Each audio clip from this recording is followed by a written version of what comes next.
My sister planted drugs in my room and called the police on me. My parents backed her up as witnesses, knowing I was innocent. Just take the blame, they told me. But then my lawyer showed them this. My mom went completely pale. My dad couldn't speak. It didn't feel like the day my life fell apart.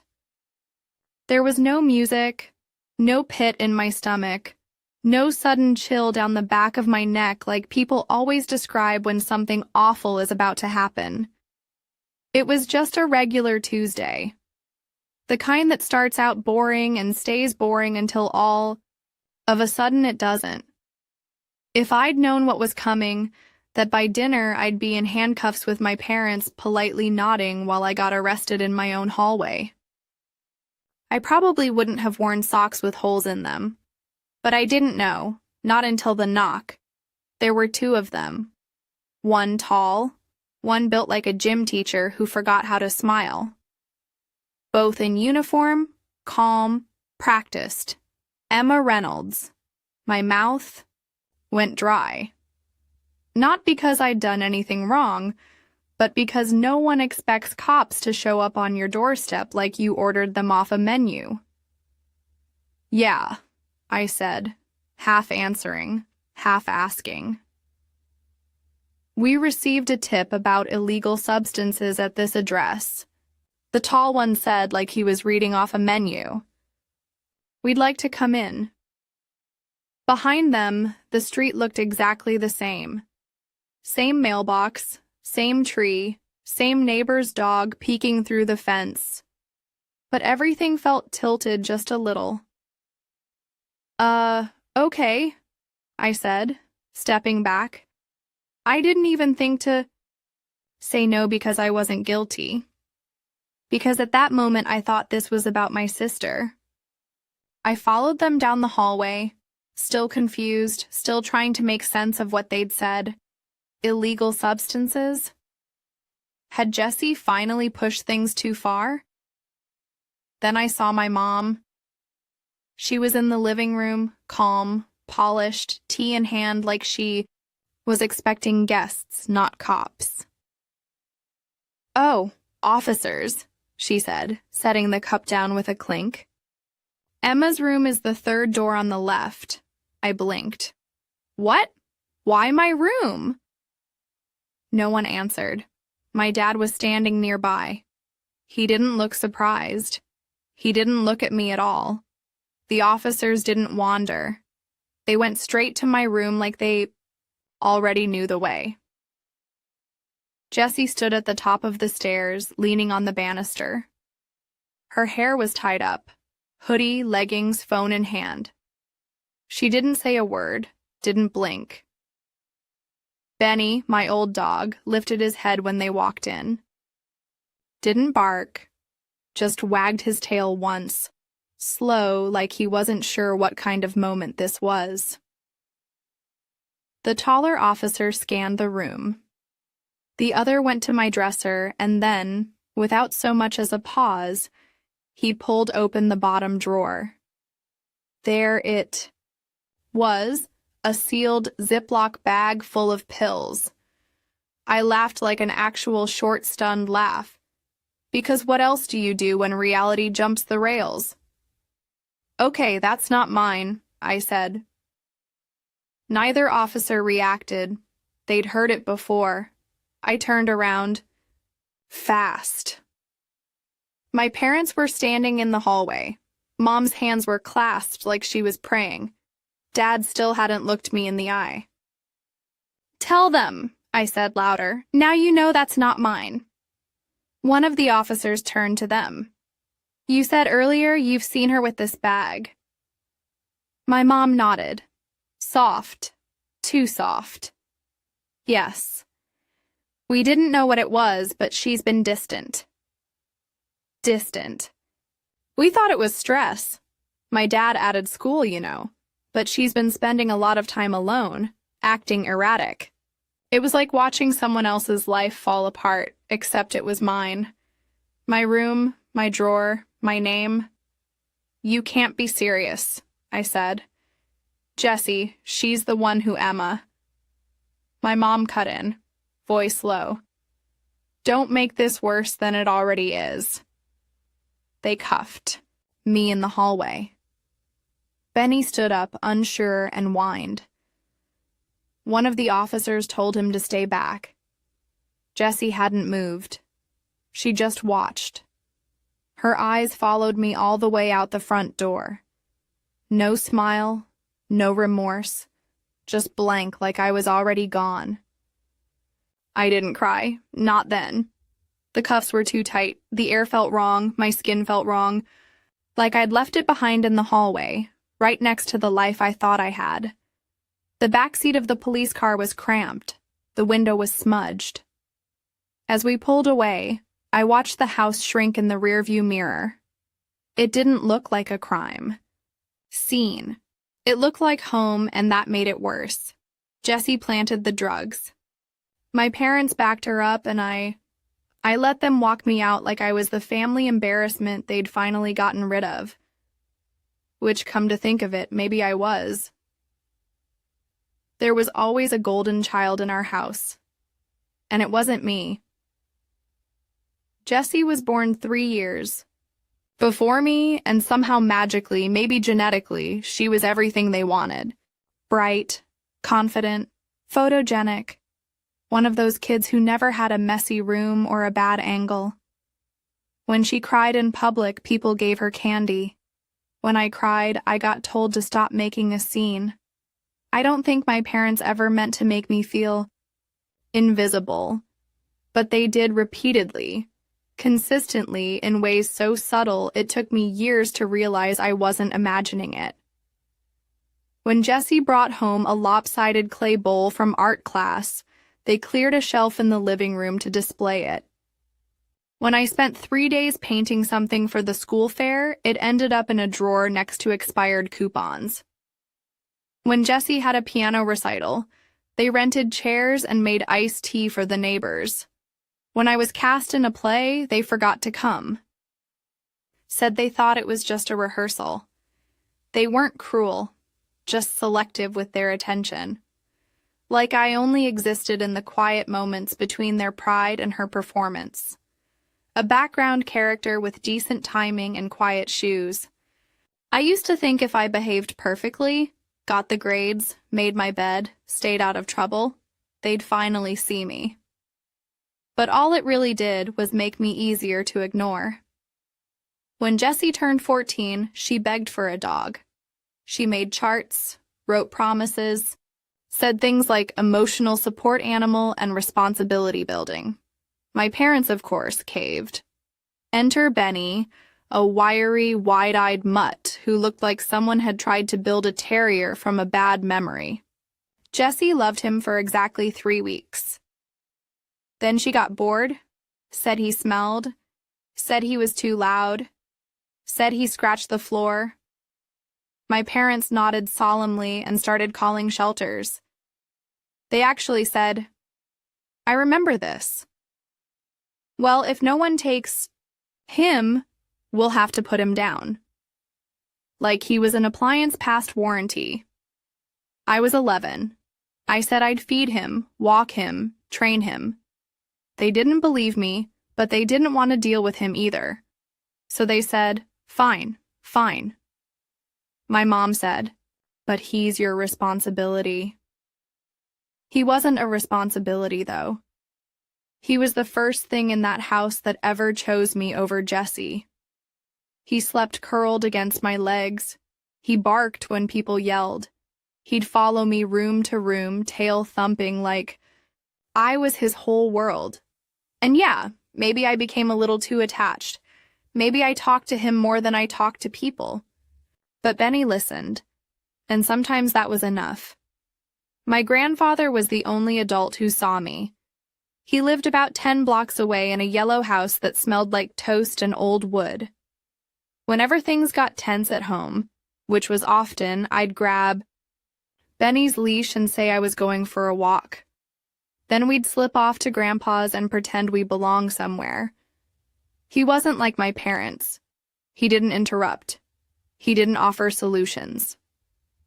He just made grilled cheese and nodded while I told him about school or books, or how Jessie had screamed at me for using her shampoo. Sometimes I'd sit on his porch until the streetlights came on. Sometimes I didn't want to leave at all. He's in his 90s now. Still sharp. Still calls every Sunday at 10 a.m. Still acts like I'm the one worth checking on. When Jessie left for college, the house got quieter. Not peaceful, just hollow. My parents started texting her every hour like she was a missing limb. She came back a year later. No warning, no explanation, just college was toxic. That was her entire summary. She locked her door a lot, took long showers, had friends come over at weird hours, guys I didn't know. One of them wore sunglasses indoors. Another called me little sis with a wink that made me want to burn the house down. I noticed the smell under her door, the slurred phone calls, the way she flinched when someone knocked too loud. But I didn't ask. In our house, asking meant overreacting. I thought I was imagining it. The way she hovered around me more, paused near my room, looked at me a beat too long. But I told myself I was being paranoid, that I was projecting. And even if I hadn't been, it's not like anyone would have listened. The next night, they put me in a holding cell with cinder block walls and a bench just wide enough to sit but not sleep. No one told me anything. No timeline, no charges, just cold. Air and fluorescent lights that buzzed like they were mocking me. I wasn't crying. I wasn't even thinking. It felt like my brain had been drained and refilled with static. I pictured Benny lying by the window, ears perked every time a car passed. He wouldn't eat. Not until he saw me. He was like that. Loyal. To a fault. And I wasn't there. I thought about my parents saying, "We can't keep him now." Not under the circumstances. Like Benny was part of the evidence. Like he'd been contaminated too. I thought about Grandpa. I wondered if he'd gotten the call. If his voice had cracked when they said my name. Maybe he believed I was innocent. Maybe he didn't. Either way, I imagined the silence that must have followed, the kind that stretches between people who don't know what to say anymore. I looked down at my hands. My wrist still had faint red lines from the cuffs. I hadn't spoken to anyone since the officers drove me in. No one asked if I was okay. I don't think anyone cared. And the truth, I couldn't even blame them. Maybe I really was the invisible one. And maybe that made me the perfect person to disappear. You grow up thinking if you're quiet and good, they'll come around. They didn't. They just got better at pretending you didn't matter. They brought me into the visitation room like I was, a prop in a courtroom drama.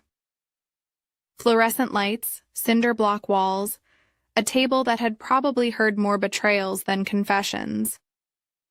A guard stood near the back wall pretending not to listen. My parents were already seated when I walked in. They looked like people waiting for a brunch reservation. Calm, civil, maybe slightly annoyed that things were running behind schedule. My mom gave me a soft smile. My dad did that slow, measured nod he always used when he didn't want to talk, but felt obligated to acknowledge someone's existence. I sat. No one spoke at first. Then my mom broke the silence. "Are they treating you okay?" Her tone was polite, almost warm, like she was asking if the Airbnb had clean towels. "They gave me a sandwich," I said. She smiled again. Like that answered something. My dad shifted in his seat. "We sent over some toiletries. They'll probably get them to you soon." I didn't respond. I was too busy watching the way they wouldn't meet my eyes. It wasn't guilt. It wasn't fear. It was management. Like they were trying to contain a situation they thought might still be salvaged. I finally said it. Quiet, flat, it wasn't me. Neither of them reacted. My mom took a breath like she was preparing for something scripted. Emma, we need to focus on what happens next. We can't change what's already happened. That's one way to avoid saying it out loud, I muttered. Dad leaned forward. No one's saying it was intentional. I turned my head toward him. You mean the drugs Jesse put in my drawer? That kind of unintentional? My mom winced just slightly. Emma, this isn't the time for stories. Stories like I'd come in here pitching fiction. You're really going to let this happen, I said. You're just going to sit there and let them do this to me. You're young, my dad said. This won't follow you forever. My mom nodded. It's better to keep things contained. If we escalate this, Emma, it could get worse for all of us. There, it was. The word they didn't say. Family, not Jesse, not the truth, the unit, the appearance of things. I didn't say anything. I just watched them talk around it like it was something they couldn't see, like the air wasn't thick with it. They looked at me like they hoped I'd finally do something useful and disappear quietly. Then I asked the only question I actually cared about. What are you going to do with Benny? They blinked. My dad was the first to answer. He's fine. Then, after a pause, but he's old. You're not coming home anytime soon. My mom's tone softened too much, like she was trying to cushion a blow she knew I couldn't stop. It's not fair to leave him wondering. He doesn't understand what's happening. You're not putting him down. I didn't raise my voice, didn't move, just said it like a fact. She looked at me with that gentle, awful pity I hated more than her anger. We'll do what's best. I sat back. I didn't say another word because what was the point? They weren't here to check on me. They were here to hand me the script and to tell me without saying it that they were already halfway through the second act. They stood up to leave. My mom lingered for a moment and said it like a closing line. We found someone to represent you, a lawyer. Her name's Emily. She's very capable. Capable of what? They didn't wait for an answer. They left. I met the lawyer the next morning. Emily looked like she had something to prove and a schedule to keep. Probably my parents assumed that made her cheap or too inexperienced to push back. She had a blazer too big for her shoulders and a spiral notebook instead of a laptop. She didn't smile when she sat down. Emma, she said, reading my name off a file. I've reviewed the report and spoken with your parents. I bet you have. They're very concerned, she continued. They said this kind of behavior is out of character, but also that you've been withdrawn. Have you been feeling isolated lately? I looked at her, blinked, because I learned a long time ago to keep my mouth shut.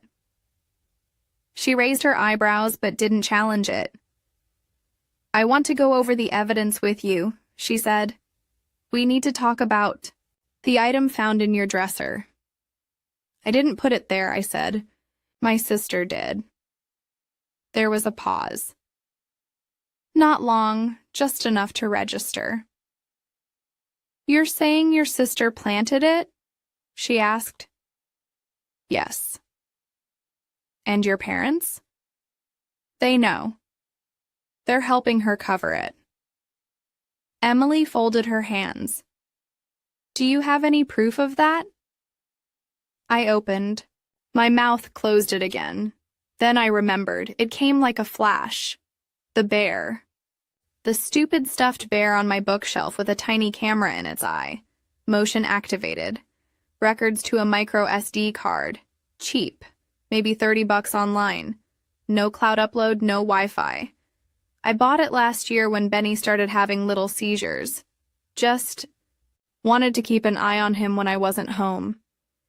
I'd pop the SD card out after school, check the footage on my laptop. It wasn't high-tech. It wasn't even that good. But it worked. I never told anyone. Not because I was hiding it, but because no one cared about Benny except me. And if they knew I had a camera in my room, I'd never hear the end of it. But it faced the dresser, full view of the room. And if Jessie went in there while I was gone, it might have caught her. My pulse jumped, but I kept my face still because if I told Emily now and she told my parents, that footage might not exist by the time anyone checked.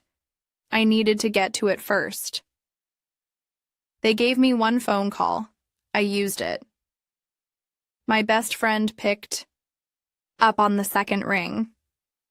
"Hey," I said. "I need a favor." "Urgent?" She asked if I was okay. I said no. "There's a teddy bear on my bookshelf," I said. "The one with the red bow. Inside is a camera. It records everything. I need you to go to my house, get Benny, and take the bear with you today. Don't ask questions. Just go." A pause then. "Okay, I'm on it. I'm serious." I said, "Don't tell anyone. Don't leave it there." She said she wouldn't. I hung up and exhaled for the first time in what felt like days. I didn't know what the footage would show. I didn't know if the card still worked, but it was something. A thread I could grab onto. The only thing in this whole nightmare that might still be mine to pull. They thought I'd go down quietly. They forgot who they raised. I didn't know if the camera had been on or if the card had filled up, or if Jessie had somehow found it first and erased everything, or if the bear had just sat there blinking at nothing like it always did. Passive. Useless. One more thing that couldn't protect me. I didn't know. So I waited for hours for a day. I stared at the walls of the holding cell and thought about all the versions of my life that might be playing out without me. Benny at the shelter. Grandpa hearing half the story. My parents repackaging me into something they could live with. Then an officer called my name, told me I had legal counsel waiting. They led me to a small concrete room with a table and 2 chairs. Leah was already there, flipping through a folder like she'd been waiting long enough to get bored. She looked up, set her pen down and said, "We have something. You're going to want to be there." She didn't show me the footage, just told me what was on it. Jessie, my room, the drawer, a Ziploc bag, time-stamped. "It's clear," Leah said. Deliberate, no confusion. Do they know? Not yet, but they will. She'd scheduled a meeting, pre-trial conference technically, just to clarify the family narrative before any further motions. Very professional, very neutral. My parents agreed to it. So did Jessie. They put us in a small room in the courthouse, the kind with laminate furniture and bad lighting. Everything beige, everything buzzing faintly, like the walls were sick of listening to people lie. Leah and I were already seated when they walked in. My mom was first, pressed blouse, tight jaw, like she'd spent the ride rehearsing ways to sound concerned. My dad followed, face unreadable. Then Jessie, arms crossed, hoodie sleeves pulled down over her hands, like she thought shrinking would keep her from being seen. They sat across from us. Leah opened her folder. Calm, clinical, no small talk. "Before we begin," she said, "I'd like to share a short piece of video evidence." She turned the laptop toward them, clicked play. Jessie on video walked into my room like she belonged there. No hesitation, just nerves. She glanced around, paused, at the doorway, and then crossed to the dresser. She pulled a Ziploc bag from her sleeve, opened the bottom drawer, slid it inside. She didn't touch anything else, didn't even look guilty. Then she left. Timestamp. 1 day before the arrest. My mom's face went white, not like she'd seen a ghost, more like she'd just become one. Her mouth parted, then closed again. Her eyes flicked toward Jesse, then away. My dad leaned forward slightly, elbows on his knees. He stared at the laptop, like it might glitch and give him a different version. Jessie just sat there stiff, watching herself betray me in real time. She didn't say anything until the footage ended. Then, like someone had unzipped her brain, she blurted, "It was supposed to be nothing. She wasn't even supposed to get arrested." Leah turned the screen back toward herself. "So," she said, "would you like to revise your statements now?" The silence was brittle. My mom broke first. "We were trying to protect the family," she said, voice strained. "You don't understand." "No," I said. "I do. I've always understood." "That's the problem." Jessie turned toward me. "You don't get it," she snapped. "You made everything harder. You acted like a victim even before anything happened. I didn't mean for it to go this far. So framing me was what?" I said, "Plan B." Her eyes flashed. "You wouldn't understand. You always think you're better than us." "I don't," I said. "I just think I deserve better than this." My dad finally spoke. "This isn't helping," he muttered. He didn't say who it wasn't helping. Didn't say sorry, didn't say much of anything. Leah calmly packed the laptop back into her bag. "I'll be submitting the footage to the prosecutor this afternoon," she said. "We'll be moving to have all charges against Emma dismissed and will also be providing a full report on the false statements previously submitted by the family."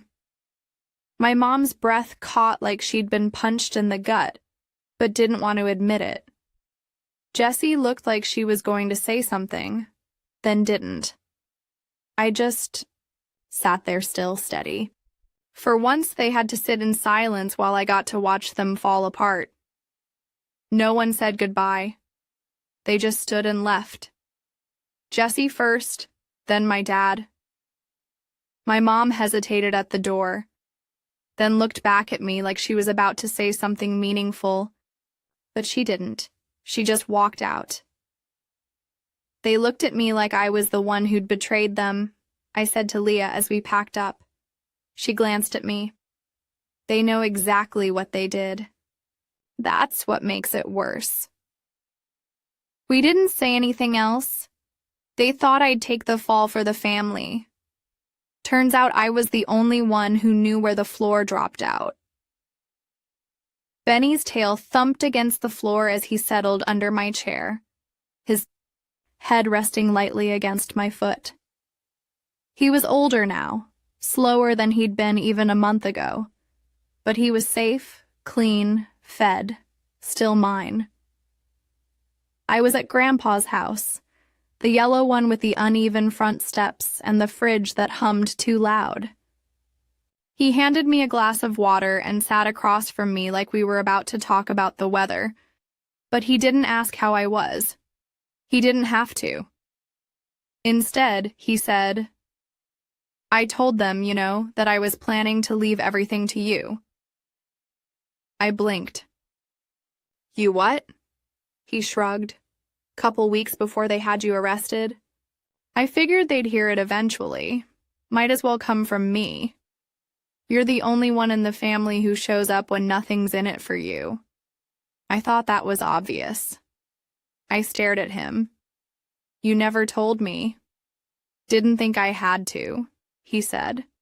"Apparently, I did." He leaned forward. 3 weeks after that, your mom calls me, says you've been arrested drug dealing, says I should rethink my will. They both did. Your dad, too, said they were trying to protect the family legacy. I almost dropped the phone. My hands tightened on the glass. Did you believe them? He looked me in the eye. No, but I didn't argue either. I called a lawyer. He got up, opened a drawer, and handed me a manila folder, thick labeled. I didn't. Change the will, he said. I got rid of it. It's a trust now. Living irrevocable. Already signed. Already filed. You'll hear from the attorney next week. I didn't know what to say. You mean it's mine already? He smiled.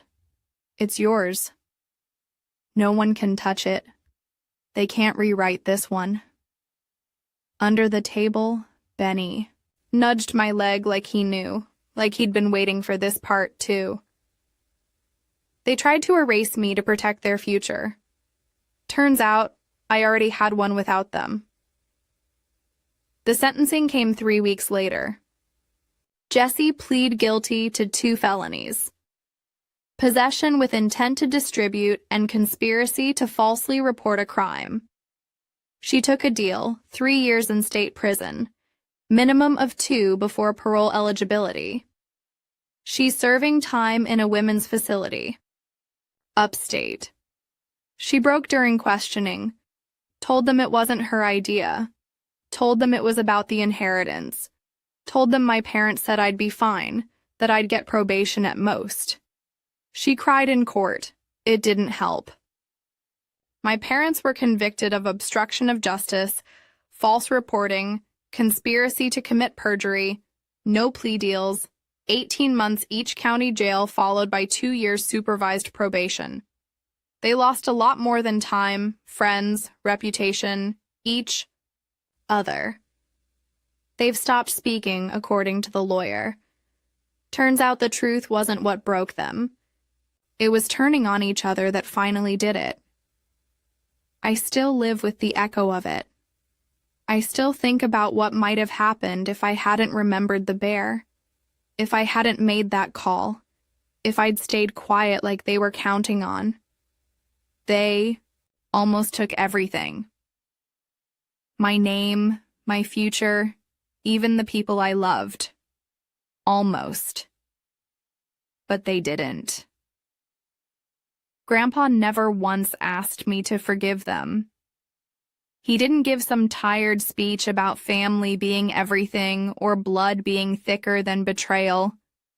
He just poured me another cup of tea, sat beside me on the porch, and let the silence feel safe for once. Sometimes I wonder if they thought I'd actually thank them.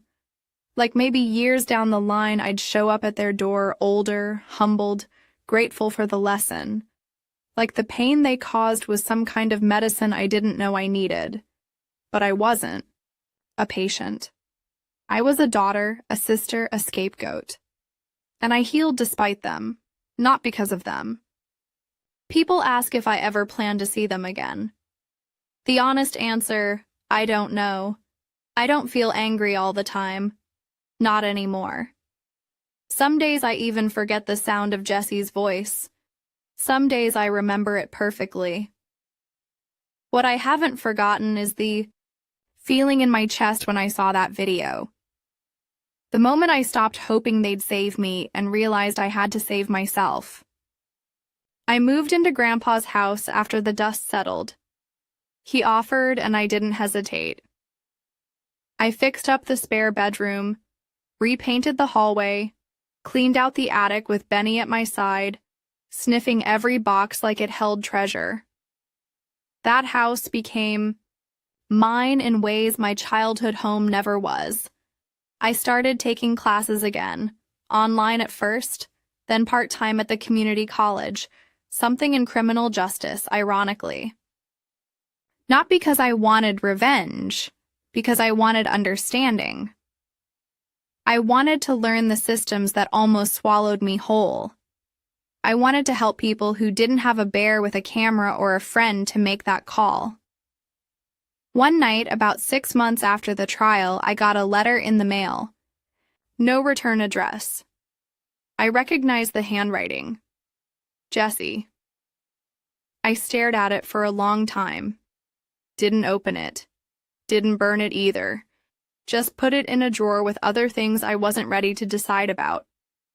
My parents never wrote, never called.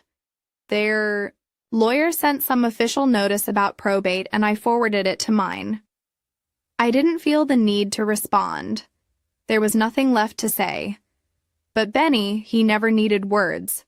He still followed me from room to room, still barked at the microwave, like it owed him money, still curled up against my legs like he knew I needed to be tethered to something good. He's older now, slower. Sometimes he limps. Sometimes he sleeps so still I hold my breath until I see his chest rise. But he's here. He made it through.